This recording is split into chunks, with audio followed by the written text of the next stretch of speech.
अस्सलाम वालेकुम जी। मैं ज़फ़रवाल का रहायशी हूँ। रहील सलीम मेरा नाम है। बुखारी पेट्रोल पम्प के सामने हम रहते हैं। ठीक है।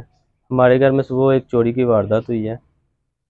चोर जो है वो नामालूम है, कोई उनका पता नहीं, लेकिन उनके फिंगरप्रिंट्स ले लिए हैं। उसके बाद वो हमारे घर आया मेन एंट्रेंस से।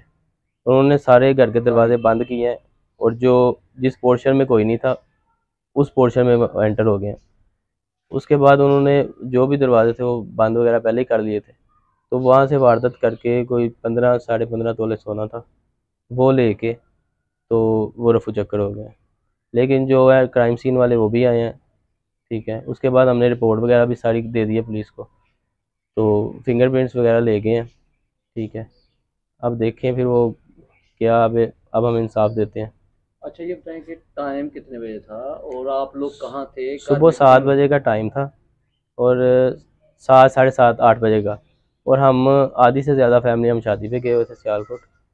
तो कुछ लोग ही थे हमारे घर में। तो बस वो नीचे नाश्ता वगैरह कर रहे थे। तो नाश्ता वगैरह करते करते नाश्ते के दौरान ही ये काम हो गया। सुबह 8 बजे नाश्ता कर रहे थे, 7 से 8 बजे के दरमियान। तो उसी दौरान ये सारा वकूआ पेश हुआ।